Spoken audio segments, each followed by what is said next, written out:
Welcome to the Healist podcast, where we discover new ways to heal. So excited to be with you today. I'm going to do a solo cast. I thought I'm going to be doing so many interviews of other healers, and I thought from my heart to yours, I want to share a little bit about why I'm doing this, a little bit about my background with healing. And so I thought I'm going to kind of turn it around on me and some of the questions that I'm asking our guest, I'm going to be answering myself. And so, as an intro, I have been a healer for over 20 years. I stumbled into it, believe it or not. It was not as if I grew up and I was initiated into a line of healing or that I had this big idea that I was going to be a healer. It was quite different than that. It was more that I had this passion and this excitement about everything metaphysical. I had a step grandmother who was Jewish and she loved Edgar Casey, and she would talk about reincarnation and past lives. She was just such a fascinating woman. And I don't know if it was her that opened up the doorway for me or exactly, but she was definitely a contributing factor. And I just always had this desire, even though I went to a private actually from kindergarten all the way through high school, Catholic school. I was always deeply interested in everything that had to do with energy and intuition. And I remember being in college and going to see psychics. And there's a place in San Diego. I went to San Diego State, and there's a place that is no longer there, but had, I think it was called a Psychic Eye, but they had like amazing psychic. It was so fun. And so as I was in my life of in corporate America and as a pharmaceutical rep, and I was doing really well in that lifestyle and that industry for the most part, I still had this desire to continue learning and figuring out stuff about the metaphysical. So I found a class that was about an 18-month long program. It was all about energy, intuition, and kind of, I would say, around channeling. And because I just follow my heart typically when it comes to those things, I decided I'm gonna take this class. I'm gonna see what's going on. And so I took it, and there came a point in time where we had to practice with everybody. And I remember I'd come in after a long day of sales. I'd still sometimes be in my suit. I'd come in and I'd still, if you don't know anything about pharmaceutical sales, it probably still is very highly competitive. I was in my masculine a lot. And then I would come in to the room and we would have to do these practice sessions. And I remember I would have to really kind of shift into a different part of my personality. It was almost as if I had to find that way to come into my body after just being in this very driven, assertive, ambitious mindset. Anyways, I was practicing with somebody one day and we were asked to close our eyes, sit across from somebody, and to tell them about a loved one that had passed away. And so I thought it was absolutely crazy. I was like, I don't want to do this. This feels so weird and so uncomfortable, but okay, fine. And I remember I closed my eyes and I sat there, and then all of a sudden this vision appeared in my head, and it was like this, kind of bigger guy in a kitchen, and he was cooking, and he's like taking up all this space in the kitchen. And I was telling her this. I was like, oh yeah, this I see this man, and he's in the kitchen. He looks like he's having so much fun, and told her this whole scene. And I felt so ridiculous saying all this. I felt like I was watching a movie, and I'm telling her some random thing, some random thing about from this movie. Well, it turns out when I finally did open my eyes and looked at her, she had tears streaming down her face. And I was kind of in shock. What did I say something that offended you? Like why are you crying? And she said, that was my dad. You saw my dad. My dad was a chef. He was always in the kitchen. That was how we spent time together. And in that moment, I felt something so deep that I didn't even really know existed in me. And it was this thought that maybe, just maybe, I could support or help people in some way, shape, or form. And I thought I was just using my imagination. And I wound up printing up business cards after that class was complete and just saying that I was going to be, I think I called it intuitive healing sessions. And I started giving out my business card to friends. And one thing led to another. And for a good, I would say, 10 years, I did readings at night, on the weekends. I did thousands of them, just helping people. And I had no idea what I was doing at first. I wasn't beyond getting trained how to use my intuition and energy. I wasn't trained in spirituality. I had a little bit of, spiritual teaching when I was in high school. I had a little bit of understanding of what, of course, wanting to deepen in who I was as a person. But I was living a lifestyle where I was very much about succeeding and just really wanting to do the best that I could in the modern 3D world, not 3D, 3D world. And so that's how I got started. And then I eventually morphed into coaching and leading groups of women and retreats all over the world and all different types of things. But it all started because I followed my heart and I realized I had this gift to channel and to heal.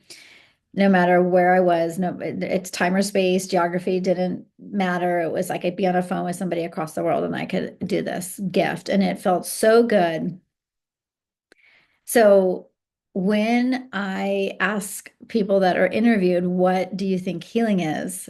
My definition of healing, after all these readings I've done and then coaching and transformational mentorship and all the things. Healing simply is about reclaiming those lost parts of yourself that you put on hold or freeze due to trauma, reclaiming them and really having the agency and authority to feel at home with you and yourself so that you can create whatever life it is that you desire. I really wholeheartedly believe that if you're not just focused on the past and surviving trauma, that when you start to come into the space of deeper acceptance of the things that have transpired in your life, really come into this understanding that these things didn't happen to me, they happened for me so that I could grow and become this person, then the world becomes your playground because you're in a position where instead of trying to be anchored in the past, you get to be anchored in the now moment. And that's when you get to create whatever you want. So one of the things that really drew me personally to healing and my story that really activated me and changed my life, And it was it had to happen. I've had many things happen as a spiritual healer that were going on in my personal life, but eventually would support many others. I really do believe the best guides, leaders, healers, mentors are those that have just walked a little bit before you. They've dealt with that challenge and they know it enough that they've already gotten through it and they can help you with it and give you your own ability to see within yourself and see your truth. They bring you back to yourself. They're not trying to tell you that their way is the best way. It's just they are able to support you in coming into your own way with it. And that happened for me many years ago. So back when this is about 20 years ago, when I was 30, I was at the top of my pharmaceutical career, making a lot of money, investing it in real estate, traveling around the world. I was married. I On paper, everything seemed to be going really, really well in my life. And I was even having fun doing readings after work. I'd started doing that. And yet, behind closed doors, I was so stressed out. I didn't really know how to handle the demands of my pharmaceutical career. I had, without even understanding exactly the way I did, I was the number one sales rep in the country for the first couple of years, and I had all this pressure to keep that up. And I started to feel so stressed. My physical body started to reflect a lot of the things that I was feeling. I was having debilitating migraines and stomach aches, and I was just living like this. And I finally decided to go to one of the doctors in my territory, who is an integrative doctor. And I, being the pharmaceutical rep that I was, I went in and said, "Hey, is there some sort of pill or medication you can give me to help me get rid of this? I do not want to continue to suffer like this. I don't know what to do about it anymore."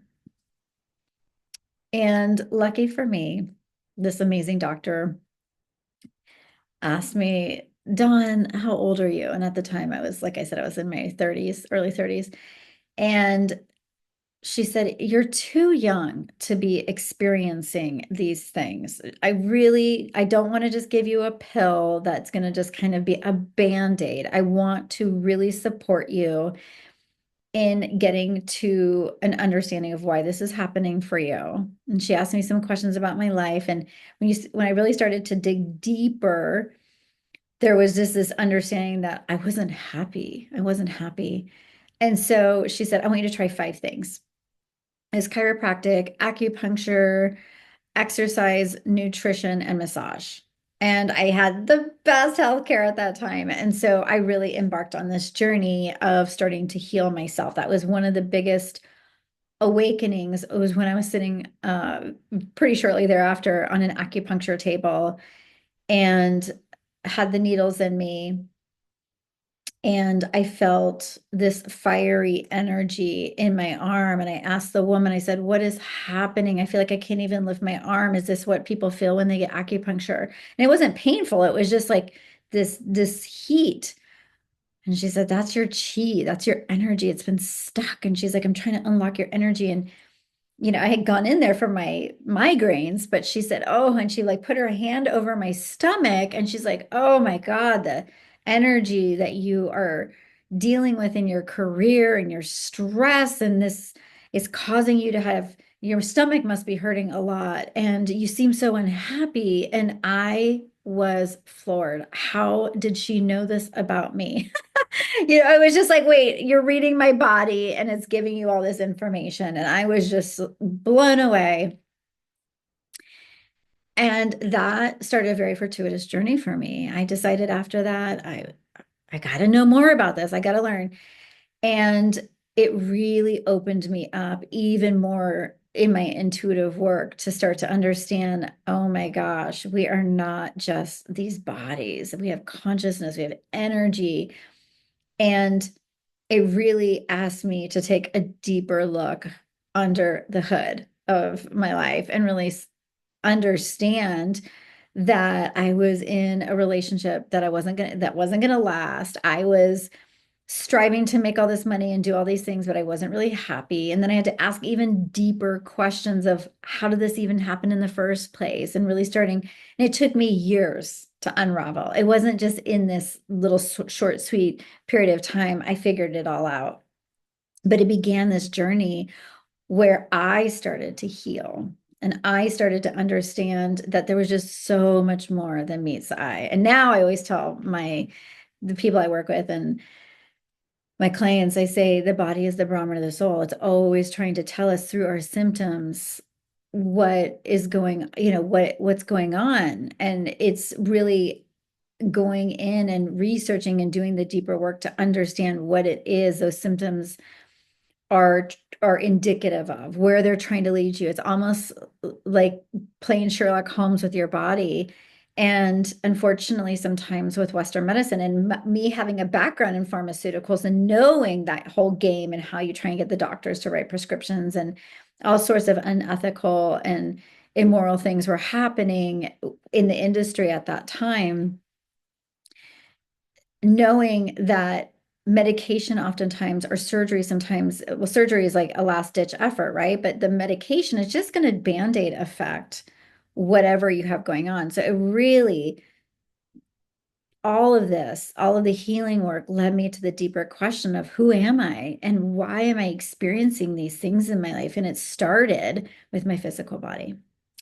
So Yeah, really, really fun stuff of what initiated me. And when I started to do this work, I realized that a lot of people think of healing as I'm broken and I need to be fixed. Something's wrong with me. And that's the mentality. And what if you started to believe that your body has so much wisdom and that every time you get a headache or you're getting a stomach ache or whatever, just like was happening back then to me, that was your body trying to communicate and have dialogue with you. And the truth is, I was really disconnected at that time from who I was on a deeper level. I was living a life that I thought my mom and dad would want me to live. I was according to, a life according to society. I was in a relationship because all my friends at the time in my 20s were getting married. And I thought, oh, I better get married. I better find somebody. I better do this. I was just like checking off things. And I bet a lot of you listeners, you've had these points in your life where you wake up one day and you realize, wait, this isn't the life that I want to live. This isn't my co-creation. This is me doing what I thought I was supposed to do. And this is often what awakens the healing journey for so many people is they wake up and they go, "Oh my goodness, this isn't it. This isn't it."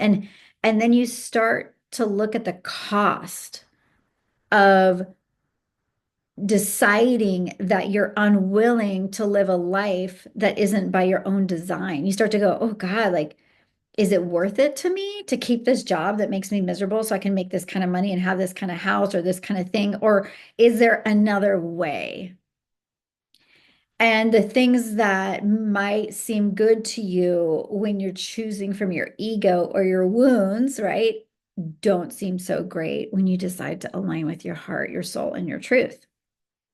So, I think that when somebody starts out on a healing journey, it's realizing nothing is, you are not broken. It's just that you are disconnected from the truth of who you really are. And it's about coming home to that truth and figuring out what does that look like. So for me, in my practice, I do that through channeling and healing. And I've been trained in many, many, many different modalities. I'm trauma informed and I'm a futurist and all these different things. But truly, with every healer, you're going to see that every healer has different gifts. And that's what's so beautiful. And that's why I love interviewing everybody and hearing their stories and hearing what catapulted you into this. What made you want to be a healer? And there's the conscious reason of, like for me, it was discovering, oh, this is so fun and I'm following my heart. But then there was the very deeply, deeply unconscious reason of feeling and watching my mom when I was little be sick so much and be disconnected from her ability to be her fullest self because she had so much trauma. She had so many horrible things happen to her as a child. And I felt that on some deeper, nuanced level, and I could see it in her.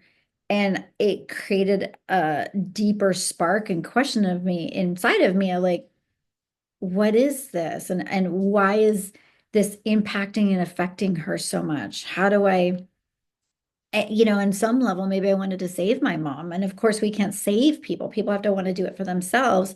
But I think on some unconscious level, it was really like, whoa, my mom is suffering. And she had, oh my God. I mean, if I had debilitating migraines, this woman has lived with migraines her whole life. She's lived with all the stomach issues and even more still to this day. I grew up with her like that. And I really, when I was going to that doctor and I was like, oh, I'm starting to follow in a pattern. This is a pattern. It was how I was processing my life. And I learned it unconsciously from my mother, right? So, but in my practice, I really get to support my clients in coming home to themselves. And I have so many different tools I use, but one of my favorite is channeling straight from source energy, looking at their energy fields, seeing where they're stuck, seeing what patterns and coping mechanisms they're using from how they dealt with their trauma in their childhood, and then really helping them rewrite it so they can live their best lives and really getting clear on what their future self looks like. That is some of my favorite work is future self work to determine, okay, who do I want to be if I'm moving forward? So if somebody was starting out though on the healing journey, what advice would I give them? That is one of my favorite questions that I ask the guest. And I would say that if you're starting out, just get quiet and start to listen. Start to notice everything around you. Start to look at your life and see it as almost a movie. Because I think without awareness, it's really hard to make changes. So I think the first thing to do would be to look at this life that you've created and start to ask yourself deeper questions of who are the main characters? Who's the supporting cast? Is this storyline one that you get to be the leading person in? Or is this a really disempowering story? Do you feel like this movie is just on autopilot and it's just happening? Or do you really feel like the main character, you, is actively in charge to the degree that they can be of how they're dancing and reacting to life? Because I think that so many people, when they're in survival, they're just reacting to things. They're not really truly intentionally able to fully show up in all the ways that they want. So I think finding some fun way to really sink into that whole thought process of, okay, what is the storyline of my life right now? And if I am the author of this storyline, how do I want to rewrite this? And I do work with people that have gone through a lot of trauma, and sometimes they're like, I don't know. I don't know what I want. And that's okay. But I think it's starting just to understand that you are here and you get to have a beautiful life, even if you haven't had one yet, even if you've had challenges. It's really understanding on a deeper level that you get to co-create this life. And through at least awareness and understanding, I think the first thing when it comes to healing is just the desire to want to have something to feel better within your physical body, to emotionally relate to your life better, to get rid of the negative, cynical stories that might be playing out in your head, whatever it is that draws you into healing. And it might not just be internal, it could be external. You might be like, oh my gosh, I'm so stressed at that job, like I was with mine. But it's allowing that content to really direct you back home to yourself. And for you to start seeing it as, how do I be my own sacred ally versus my own enemy? Because so many people don't realize it, but they're so disconnected from who they are. They see themselves as almost kind of like they're not introspective. They're not connected to the fact that you are your own best friend and you're going to be your own best ally, and you have to advocate for your best life. It's not going to just happen overnight. You really have to be courageous and choose from your heart to say something along the lines of, I deserve more. And I'm going to open up to life and start to figure out what that's going to look like. So if you're starting on your healing journey, that's the first thing I would do just to get like the scope of where am I at? And then I would ask myself the deeper question of, what do I need to do next? What's the next right action that could support me in healing, coming home to myself? And so maybe you start to look at different practitioners or different, that's why I highlight so many different practitioners on here, because there's something for everyone, right? There's so many different modalities that'll support you in coming back home to yourself. But I would say that to me is really, I think self-awareness is one of the most powerful tools we have. And I think more often than not, we aren't able to see ourselves objectively. We see ourselves as we're so in it, you know, that saying, you can't see the forest for the trees.